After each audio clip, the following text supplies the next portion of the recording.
En Ripley nos movemos con la exactitud de un reloj. Porque para que tu pedido llegue en 24 horas, en cada caja viajamos todos. En Ripley.com.pe cumplimos con nuestro compromiso contigo. Y si te decimos 24 horas, tu pedido llega en 24 horas. Ripley 24 horas. Tiempo real, tiempo Ripley. Ayer, cumpliendo un ritual, porque creo que ha sido un ritual, pero acá un especialista como Fernando Rospresi. ¿Cómo está Fernando? ¿Qué tal? Hola Chema, ¿qué tal? Nos lo va a explicar mejor. El presidente da una entrevista o algo similar a una entrevista en el canal público de televisión para que no digan que cumplía el día 108, 109. Sí, 109 creo que era. 109 Claro, días. el único sentido que ha tenido eso, que por supuesto no es una entrevista, ha sido que no sigan diciendo, como los medios que estaban contando los días, en que este individuo no solamente no daba una entrevista, sino que no decía nada, porque antes los periodistas tenían que correr tras él, a veces lograban burlar el cerco policial que ha establecido desde el principio a su alrededor y hacerle una pregunta. Y incluso en esas circunstancias decía barbaridades, atacaba a los periodistas, usted está loco, le dijo un periodista una vez. Entonces ya ni siquiera eso, más de 100 días que ni siquiera una declaración al paso. Entonces, como los medios de comunicación todos los días decían un día más, un día más, un día más, ha hecho esta pantomima para pretender que en efecto él Está dice cumpliendo algo. con la prensa. Ahora, hay una serie muy famosa en televisión, Borgen, una serie dinamarquesa, Sí. danesa, Sí. han dado una nueva temporada y está centrada en el gobierno y la prensa. Y hay una cosa muy interesante. Ahí, si un ministro, si un miembro del gobierno no responde a la prensa, se considera que es un autoritario, un antidemocrático. No responde todos los días, ¿eh? No 100 días. En cualquier momento, además. Porque Salga en la a la democracia es indispensable. La democracia no es solamente votar una vez cada 5 años, no, por favor. Es división de poderes, es una serie de cosas, pero es también responder ante la sociedad, ante la opinión pública, ante los electores, ante los ciudadanos. Y eso implica hacerlo a través de la prensa, no hay otra manera. Entonces, este individuo lo que ha hecho es dar esta pantomima, como has dicho tú, esta farsa, y decir una serie de mentiras. Hoy día en el diario El Comercio hacen el seguimiento de las cosas que ha dicho, gran parte son mentiras descaradas y otras son medias verdades, en fin, en 10 minutos ha dicho un montón de mentiras, ni una sola verdad, y no ha dicho nada de lo que los peruanos estamos interesados, cómo vamos a salir de esta crisis, cómo vamos a soportar la hambruna que nos amenaza por la escasez de fertilizantes, en fin, los problemas, la inseguridad, nada de eso, nada, lo único que ha hecho es defenderse. Él mismo, ¿no? Él mismo es un problema, él es un problema, Él. por los cargos que tiene. Él es el problema principal. Entonces, él tiene que haberse referido a eso. Lo principal que tiene que haber dicho, debería haber tratado sobre esos cargos que se hacen contra él. Bueno, Pero no puede. no le interesa. Y evade sistemáticamente la justicia. Desde el principio dijo, yo no tengo problema, que me investiguen, a ver. Y por supuesto sus abogados lo único que hacen es tratar de obstaculizar la investigación de la Hay un Fiscalía. un recurso judicial que están presentando, que vamos a ver qué pronóstico tenemos sobre eso, diciendo que se anule todo lo actuado por el Ministerio Público. No creo que ningún juez se atreva a aceptarlo, pero hemos visto antes casos muy raros. Insólitos, ¿no? Claro, Insólitos. desgraciadamente el Poder Judicial y la Fiscalía están penetrados por la corrupción y por la mafia caviar, ¿no? Entonces Aunque hay que sin ver duda eso, hay ¿no? jueces honestos y fiscales por honestos supuesto. que hacen su trabajo, ¿no? Ojalá que no caigan en este juego nuevamente, como cayó Zoraida Ábalos, Cayó que completamente, frenó cayó todas las completamente. investigaciones. Bueno, porque si un juez se atreve a parar esto, digamos, que no investigue el Ministerio Público, que sería lo que tendría que decir el juez, yo no sé qué va a pasar acá. Estamos ya, francamente, en un Estado que no es un Estado de Derecho, porque el Estado de Derecho consiste en que hay que responder, entre otras cosas, ¿no? Hay que responder después al Ministerio Público. Claro, No puedo dejar de responder al Ministerio Público. no, pero este individuo En no igualdad responde. de la ley, acá no hay igualdad de la ley. Claro, este individuo no responde ante nadie. recuerda que, por ejemplo, al presidente de la Comisión de Fiscalización, que también lo está investigando, dijo, sí, no tengo ningún problema, yo voy a recibir a la Comisión de Fiscalización. Nunca. Han pasado meses y, por supuesto, no ha respondido. Y ante la Fiscalía nunca ha respondido, porque no se ha atrevido a ir a un interrogatorio, como cualquier ciudadano normal, que es investigado. Ha respondido por escrito, cosa que le responden los abogados, ¿no es cierto? Y ni siquiera por escrito ha respondido a varias preguntas. Claro, dice, desconozco, no sé, no me acuerdo. Sobre el Karenin López ha mentido innumerables veces. No la he recibido, no la conozco, sí la recibí. Es decir, miente sistemáticamente. Y las últimas cosas que han salido, el día de ayer, por ejemplo, en Willax, sobre cómo repartían el dinero de las coimas, lo que dice Samir Villaverde. Y la gente dice, bueno, no la gente, los mafiosos, los allegados al gobierno, dice, no, Samir Villaverde es un delincuente. Claro que es un delincuente, si los únicos que conocen a los delincuentes son los delincuentes. Pero este hombre está encarcelado y quiere salir de la cárcel, y si miente no va a salir. Obvio. Entonces tiene que decir cosas que son ciertas. Está pidiendo pues la colaboración eficaz. Esa es la condición para pedir la colaboración eficaz, es que tú reconozcas que has cometido un delito. Claro, que has cometido un delito y que además delates a tus cómplices en el delito. Exactamente. Porque es ¿cómo podríamos decir? La matriz de esto es Al Capone. O sea, la banda de Al Capone no podía caer bajo ningún concepto, no había pruebas. Hasta que el contador cae, lo ajustan al contador, y el contador cuenta que en la contabilidad están evadiendo impuestos, que era pues un delito ínfimamente menor de todos los que tenía la banda de este hombre. Y a este hombre comienza a hablar. Claro. Y ahí cae. Así es. Siempre es así en todas las bandas, en todas partes ha sido así. Y por supuesto no es casualidad, pues, que estén fugados Silva, los sobrinos, Bruno Pacheco, con la protección descarada del gobierno, porque no quiere que ocurra eso, que los agarren, los ajusten y hablen. La última intervención del ministro del Interior y otros para explicar que el señor Silva, no esté habido, ya llega a ser infantil. Llega a ser infantil por una razón. Primero, me saca de cuadro que se diga videovigilancia no implica seguimiento. Entonces, ¿para qué se hace la videovigilancia? ¿A quién le toman el video? No sabes, a un fantasma. Están filmando una película, es una broma, ¿qué cosa es? Ya las respuestas son absurdas para tratar de tapar lo evidente. Videovigilancia protegido. Hay para cualquier ciudadano, porque Lima debería estar llena de más cámaras de la que está. Bueno, desgraciadamente no hay muchas. Pero lo que reveló ayer Claudia Toro acá en PBO, el general Chong, que es que era el encargado de seguridad del Estado, que tenía los policías que estaban alrededor de Silva, es sobrino de Dina Boluarte. La mamá de Chong, la señora Campana Boluarte, es prima hermana de Dina Boluarte.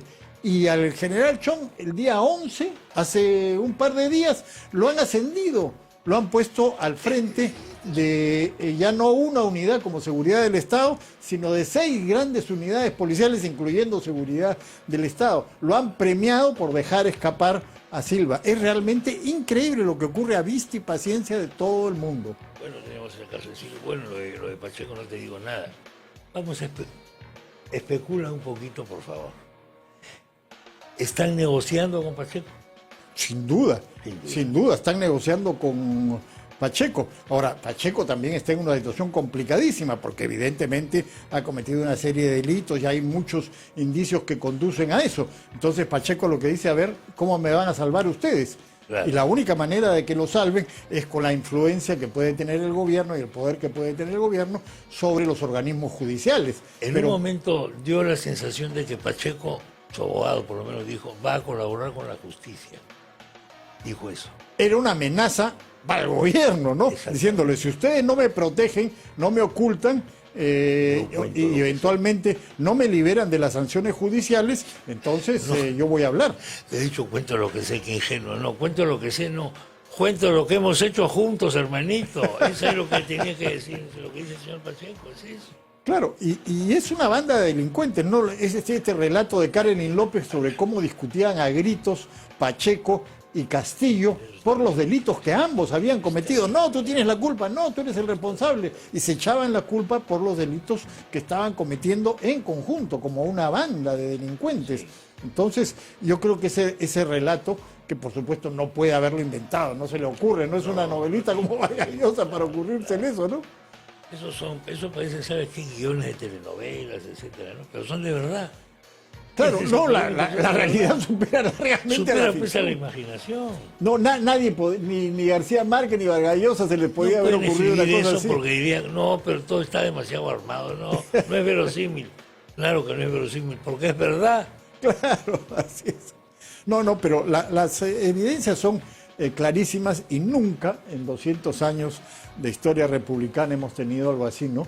Que en el ejercicio de su función, estando como presidente, se le acuse de infinidad de delitos desde el primer día. O sea, llegaron directo a saquear el Estado. Y como he señalado en otras oportunidades, esto es producto de lo que ha ocurrido en los últimos 20 años, cuando una serie de nuevas élites en provincias se han apoderado de gobiernos regionales y municipales al amparo de dos cosas: la descentralización y el canon, que ha dado mucho dinero a varias regiones, y ahí se han formado mafias corruptas que usan la política para enriquecerse, y ahora lo que tenemos es una coalición de esas mafias que se han trepado al gobierno: la mafia de los chotanos, la mafia de Ancash, que también está ahí presente, la mafia de Junín, por supuesto, Vladimir Cerrón. Ahora aparece lo que denunció Beto Ortiz, la mafia de Madre de Dios de este congresista Salguana. Entonces se van juntando diversas mafias que se han creado en las regiones,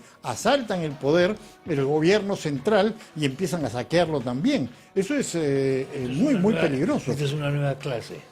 Claro. Vamos, de alguna manera, una nueva clase, y que se puede llamar clase social, ¿no?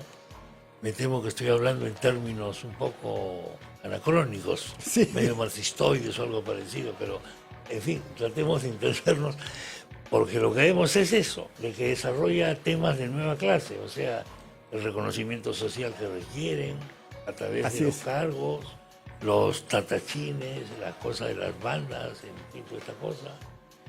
Y la base económica, pues, la base económica es una base económica a base de un latrocinio. No de uno, de varios latrocinios. De múltiples latrocinios. De múltiples latrocinios. Entonces ya tiene una base económica, digamos, que se la ha logrado a través de estos delitos, etcétera. Y hay otro tema, que es la otra parte de esto, sería el narcotráfico.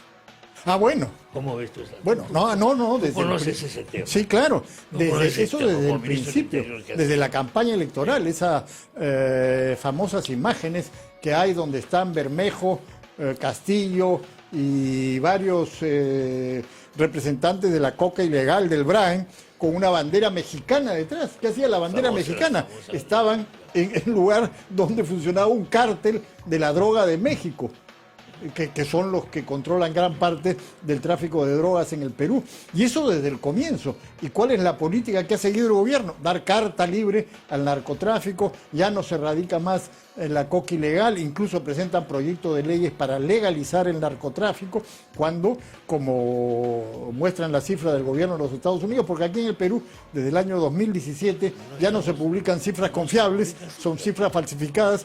En los últimos 5 años creció, se duplicó el número de hectáreas sembradas de coca, y ahora, según las cifras de los Estados Unidos, se producen aproximadamente 800 toneladas de cocaína al año. 800 toneladas de cocaína al año. Entonces, estamos avanzando hacia lo que es Venezuela, por ejemplo, un narcoestado, ¿no? Donde son los propios gobernantes los que, en alianza con el narcotráfico, controlan ese negocio. ¿En cuántos años hemos logrado producir 800 toneladas?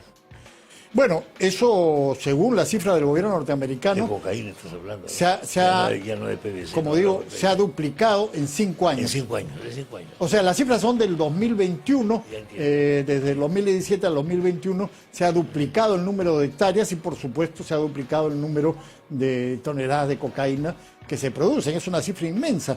Entonces estamos en una situación muy crítica, ¿no? Porque no solamente se trata de estas corruptelas y de la corrupción, que de las obras y todas las cosas que hacen el gobierno, sino la penetración del narcotráfico que avanza impune. ¿Y cuál es el problema del narcotráfico? Que corrompe las instituciones, corrompe Fuerzas Armadas, policía y la política, naturalmente. Financia campañas electorales, etcétera, todo, etcétera. todo. O sea que el Perú ingresa por narcotráfico mucho más que por otros rubros económicos. Claro, Bastante más ahora, que por otros rubros económicos. la única ventaja que tenemos, hay que decirlo, es que los peruanos no son los dueños del negocio. Los dueños del negocio son los cárteles mexicanos, y hay varios europeos, serbios, calabreses, en fin. Porque en México, por ejemplo, donde están los cárteles más importantes, ahí la violencia y la corrupción son descomunales. En Colombia también ha sido así y sigue siendo así. Acá, como son cárteles extranjeros, ingresan varios miles de millones de dólares al año por concepto del narcotráfico, pero la mayor parte de la ganancia se la llevan los cárteles extranjeros. Por eso no tenemos ejércitos privados del narcotráfico como en Colombia o como en México, por suerte hasta ahora, ¿no? Una breve pausa y continuamos. No sigas, la Padula, no sigas. Señoras y señores, continuamos con Fernando Rospigliosi. Así hemos comenzado hablando sobre lo que llamamos, con un poquito de benevolencia, la entrevista de ayer, que en la que el presidente, para variar, no ha dicho absolutamente nada, pero ya no le van a poder sacar en el comercio 108 días. Claro, ese que era un poco la cosa que quería este hombre salir, ¿no? Y luego hemos hablado de cómo se ha ido formando una nueva clase a partir de una serie de latrocinios. Al final, la cosa preocupante del narcotráfico. Fernando, ¿qué es lo que va a pasar? Pasemos revista a la oposición, si eres tan amable, porque hoy día salen encuestas en las que nuevamente una gran cantidad de la población mayoritaria dice que cese ya el gobierno de este caballero, por favor. Algunos piden que renuncie, otros piden que lo vaquen, otros piden que haga elecciones, pero el asunto es que ya el 60 y tanto, 70% de la población no quiere que siga este gobierno, por favor. Ahí está una cosa que nos manda Mina Ruiz Dobro. Castillo es corrupto, no dice 20%, sí dice 67%. Esto es de Datum, y la caricatura es de Carlín de la República, ¿no? Es el discurso que da Castillo, hablando que el problema del Perú es la corrupción en la conferencia de Los Ángeles, una cosa realmente increíble, no puede ser. Ahora, la oposición, las oposiciones, ¿tienen claro qué van a hacer o no? Porque lo que se ve ahí es un vacío, ¿eh? No sé cómo lo ves. Bueno, primero una confesión, un incentivo para venir esta mañana a tu programa fue porque sabía que era el santo de Philip y que acá en PBO iba a haber una torta. Ya está una la torta, que, ahí está que la nos torta. han invitado y que está deliciosa. Muy buena torta. Ese ha sido un incentivo para venir. Es una torta de quinoa con zanahoria. Muy buena. Super Peruvian. Peruvian cake. Respecto a la oposición, bueno, como sabemos hay muchos problemas, ¿no? Es una oposición que en el Congreso por lo menos coordina algunas cosas, no todas, pero que fuera del Congreso difícilmente se pone de acuerdo. Y como es normal, son partidos que buscan tener representación en las elecciones que vienen, entonces hay disputas ahí, aunque por ejemplo Fuerza Popular ha retirado su candidato a Lima para no dividir más, pero en fin, no es una oposición que sea muy firme ni que tenga un liderazgo claro, desgraciadamente. Entonces, eso, por cierto, es un obstáculo para avanzar y acabar de una vez con este gobierno. Si hubiera un liderazgo claro, yo creo que las cosas serían mucho más rápidas y fáciles para los peruanos. De hecho, gran parte de esto lo logró la mafia caviar, que utilizando perversamente los instrumentos judiciales destruyó a lo que eran en ese momento los dos principales líderes opositores a Vizcarra, a Alan García y a Keiko Fujimori. Bueno, ya sabemos lo que ocurrió con Alan García, y en el caso de Keiko Fujimori la metieron a la cárcel 3 veces, la desacreditaron, y entonces prácticamente arrinconaron a los dos principales líderes opositores y lograron su cometido. Ahora tenemos una oposición débil, dividida, que realmente en muchos aspectos deja que desear. Ese es un problema, pero es lo que hay y ojalá que logren por lo menos ponerse de acuerdo en cosas esenciales para acabar de una vez con esta crisis. Exacto, se está haciendo común escuchar de ciertas personas de la oposición y gente inteligente dice, vamos a ver qué sale en la televisión ahora, de qué audio sale. O sea, están de alguna manera diciendo que Philip le haga la chamba a ellos. Sí, o sea, pues. Creen que Philip tiene pues 500 audios, ¿no? Guardados en una caja fuerte, en Liechtenstein o algo parecido, ¿no? Entonces, pero eso tampoco puede ser, porque tú no puedes estar a expensas de tu actividad política, simplemente que te hagan el periodismo te supla. No, pues claro, no se trata de eso, sin ninguna duda, y de lo que tenemos que esperar es que haya pues liderazgo, unidad y un camino claro, ¿no? O sea, es decir, por acá tenemos que ir y plantear ideas que entusiasmen realmente a la población y que aglutinen a esa importante mayoría que claramente, según las encuestas, está contra Castillo. Está en todas las encuestas, publicada por medios, algunos cercanos al gobierno o no tan antigobernistas, pero también las tienen que publicar. Me temo que vamos a seguir así y que ya se viene la preocupación de la gente, de los políticos, por el Congreso, o sea, por la directiva del Congreso.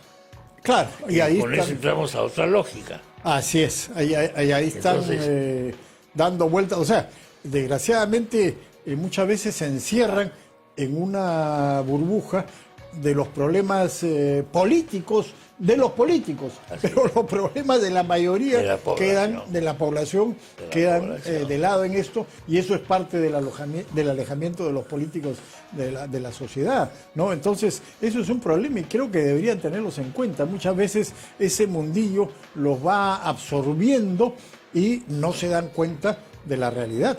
Se crea una lógica distinta, ¿no? A la lógica... Una burbuja, sí. Que nosotros que tenemos ya ciertos años y cierta experiencia, creo que lo hemos visto muchas veces, ¿no? Sí, claro. Sobre todo como periodistas, mirando cómo funcionan las cosas, qué discuten, cómo se entienden o no. Al final, yo no sé, funciona un espíritu de cuerpo, todos somos colegas, pues. Claro. No, de hecho. En otras palabras, tenemos intereses comunes. Así es. Bueno, hay un famoso libro pues de Gaetano Mosca, La clase política, ¿no? O sea, que los políticos, no importa su filiación, formaban una suerte de clase que era distinta al resto de ciudadanos, que tenían intereses comunes, que defendían frente al resto de ciudadanos. Bueno, porque yo calculo que muchos congresistas, ante la perspectiva de quedarse sin chamba, lo van a pensar dos veces. Lamentablemente es así, porque muchos de los que han llegado al Congreso jamás van a tener una posición como la que disfrutan ahora, ¿no? En la vida civil, digamos. Y los honores, ¿no? Bueno, tú has sido ministro y a ti te han sacado el sable, la bandera, el ta y toda la parafernalia esta. ¿Qué significa eso? Hay gente que le encanta eso. Y que prescindir de eso parece muy difícil. Una de las cosas más desagradables para mí del poder es eso y la sobonería de muchísima gente. Pero a la mayoría de políticos eso es lo que más les encanta, les fascina tener. La sobonería, ¿cómo funciona? Todo el mundo te dice, tú eres lo máximo, te franelean. Eso para mí es absolutamente desagradable. Hay gente que pero no para el 98% de los políticos es lo que más les gusta, claro, y se sienten en otro mundo. Y por supuesto, todo lo que te dicen eso, el día que dejas del poder, nunca más te miran. Lo contrario. ¿A ti te decía eso gente incluso que no conocías? Bueno, pero por supuesto, sobre todo gente que no conocía. Claro gente que no conocía. Sí. Y te rodean y te dicen cosas. Bueno, hay gente pues que son tontos o ineptos y que se creen esas tonterías, pero no es así, pues si uno tiene un poco de sensatez, tiene que darse cuenta de que no es así, que esas son intereses para obtener algo de ti, claro, nada más. La gente busca algo de ti siempre, pues, efectivamente. Ahora veo que es dificilísimo renunciar, o sea, ¿qué más tiene que pasar, digo yo, con el ministro del Interior? No, ahora nadie renuncia. Porque eso no está en la lógica de estas personas. O sea, el concepto de renuncio, si meto la pata, bueno, renuncio, pues no. Claro, pero es que es gente de muy bajo nivel que llega a esos cargos no porque es gente competente, que se ha ganado a través de una trayectoria el llegar a eso para servir al público. No. Llegan ahí siendo unos pobres diablos, digámoslo claramente, la inmensa mayoría de ellos, y ocupan un cargo para el cual no están capacitados y por supuesto no quieren dejarlo de ninguna manera. Y la renuncia ni se les ocurre. En el Perú, hace no mucho tiempo hemos tenido gente con la cual se puede discrepar, pero que tenía algo de dignidad y que ante un escándalo simplemente salía, renunciaba, pero en este caso no, eso no existe, eso ya pasó a la historia, eso no se ve acá, y cuando renuncian es porque ya están presionados, ya les han puesto un cuchillo en la garganta y tienen que salir.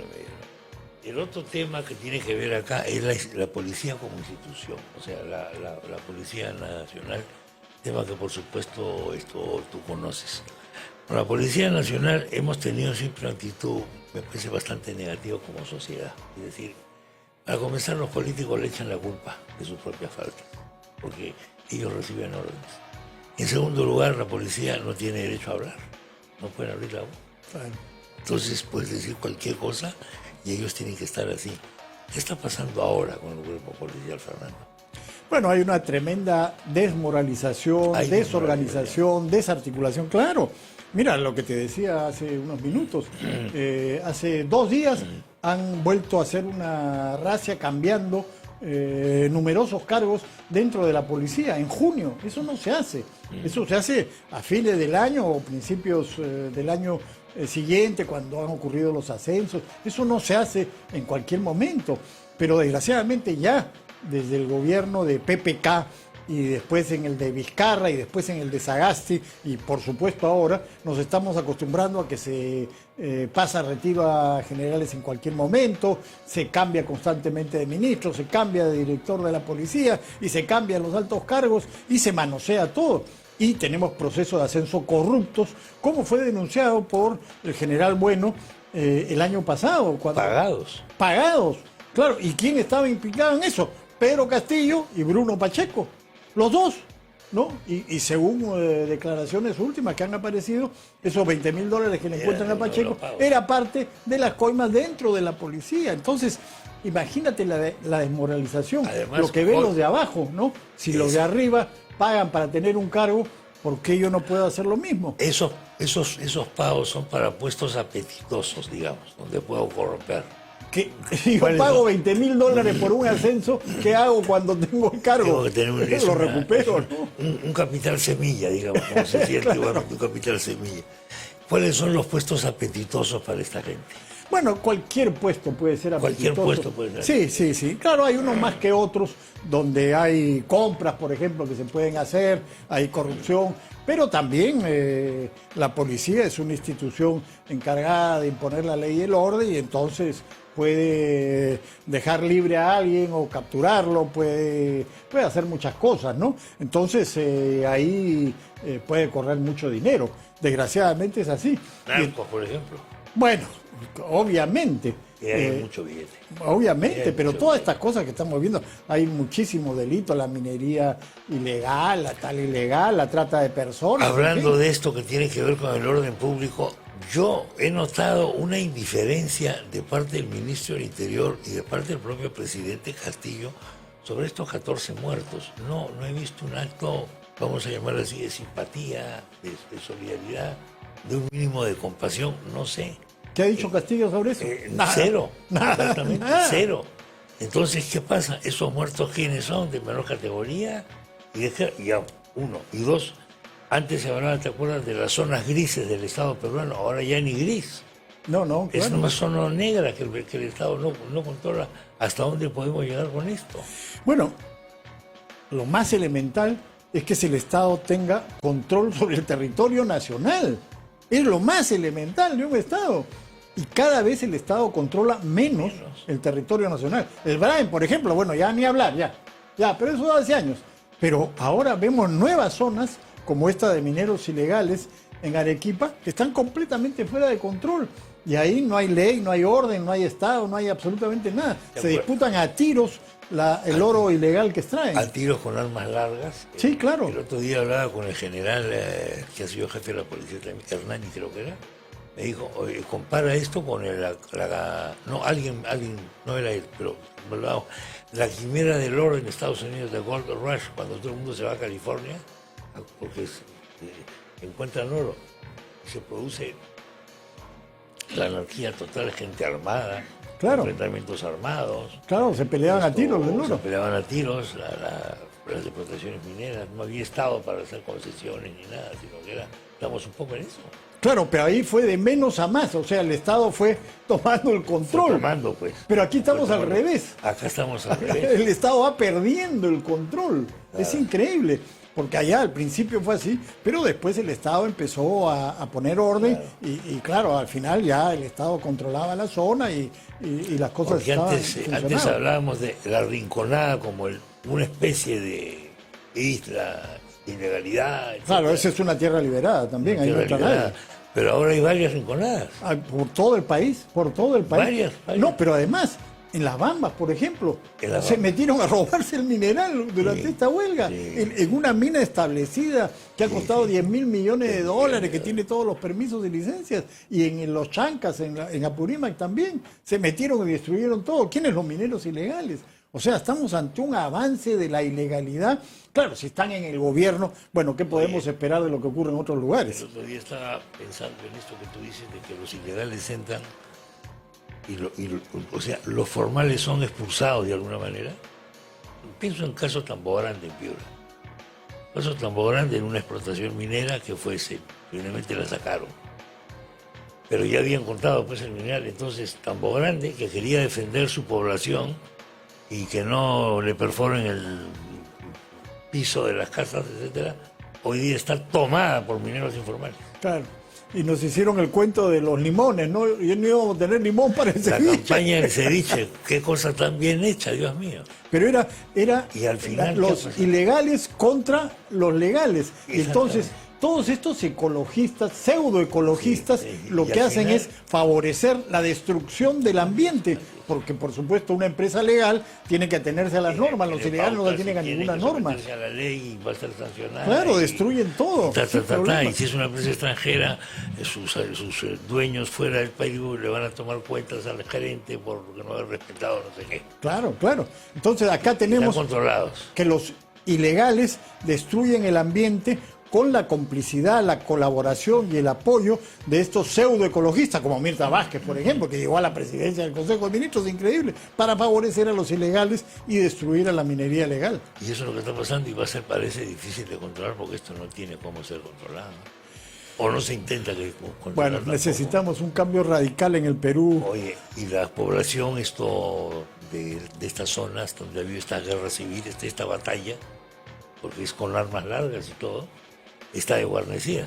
Totalmente. No hay manera de enfrentarse a esas bandas. Yo digo, como digo en mi artículo de Expreso hoy día, el nudo peruano, similar al nudo gordiano, no se puede desatar. Hay que cortarlo de un tajo. Es tan complicado todas estas cosas que estamos conversando que ya uno no ve cómo dentro de los mecanismos establecidos actualmente este nudo se pueda desatar con todas estas mafias que controlan parte del sistema judicial, que controlan gobiernos regionales y que ahora se han trepado al gobierno nacional, que controlan gran parte del Congreso. ¿Cómo desatar? Hay que cortarlo de un tajo. Pero parece que va a ser difícil porque tiene mayorías, bloquean votaciones. Bueno, por eso te digo, hay que cortarlo de un tajo. ¿Qué pasaría? En ese juego. Puede cortarlo de un tajo. ¿Qué pasaría si este recurso del presidente presentado por su abogado, un joven talentoso, funciona y el Poder Judicial ordena que el Ministerio Público no investigue, no pregunte, no diga nada? Al final, ¿cómo vamos a quedar nosotros como sociedad? Bueno, sería desguarnecidos, es decir, yo no sé qué puede pasar. Sería un escándalo realmente. Eso se va a definir ahorita, no falta pero esperemos mucho. Que no ocurra, ¿no? Porque sí, ya sería el colmo. Increíble. Sería el colmo realmente. Una cosa increíble, el Poder Judicial o algunos jueces buscado ad hoc, intentan impedirla o anular la elección del defensor del pueblo, Bueno, impedirla, anularon la elección del Tribunal Constitucional en el anterior Congreso, esta vez no pudieron, ¿no? Esta Pero vez no increíble, pudieron, con Leguleyada, toda la mafia caviar ahí porque iban a perder este organismo. Bueno, por Pero suerte el viene Congreso lo hizo. el defensor del pueblo, o sea, están con este sistema, prácticamente esto, Sí, claro, claro. maniatando al Congreso. Pero, eso Aparte es de que el Congreso absolutamente... a veces se maniata a sí mismo también con tonterías que uno no entiende. Pero un juez, y la mayoría de estos son jueces provisionales, Sí. en fin, no puede pues impedir que el Congreso cumpla con una función establecida en la Constitución. Es increíble. Existe separación de poderes. No puede un juez impedir que el Congreso elija al Tribunal Constitucional, al defensor del pueblo, o que haga lo que tiene que hacer.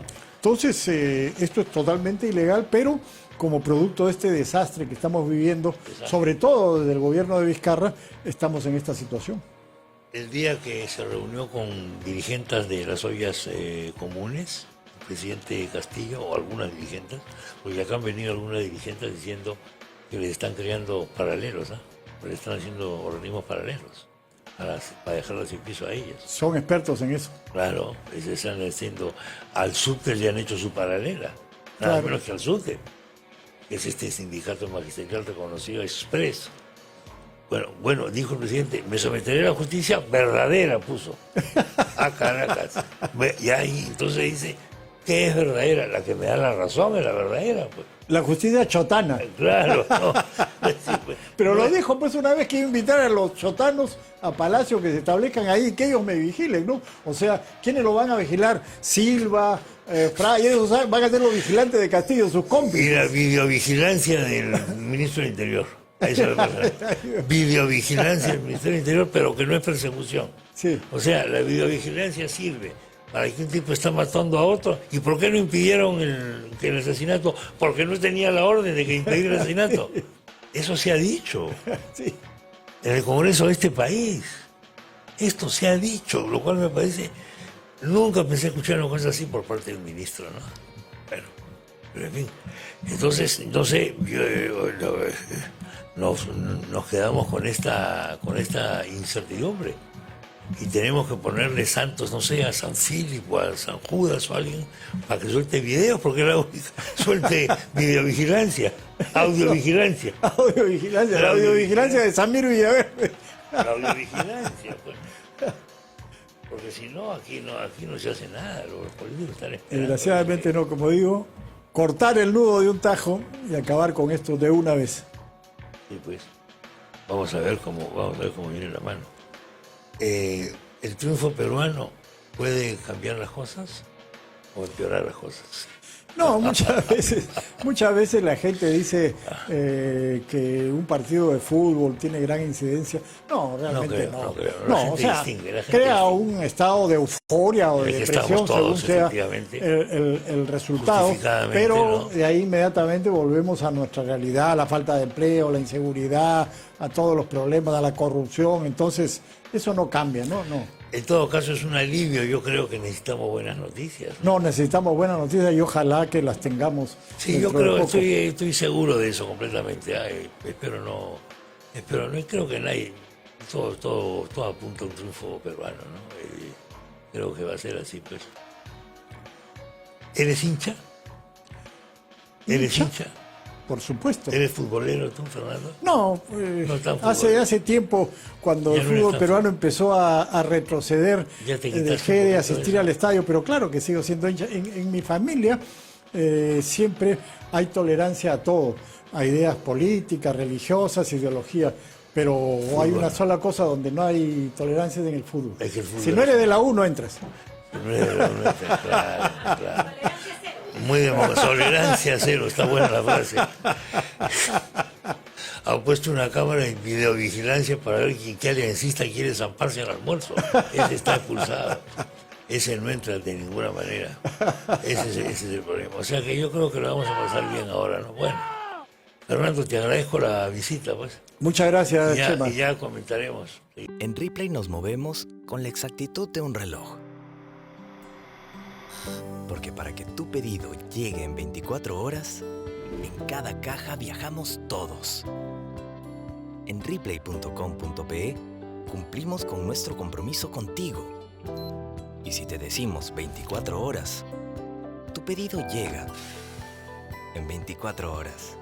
Replay 24 horas. Tiempo real, tiempo Replay.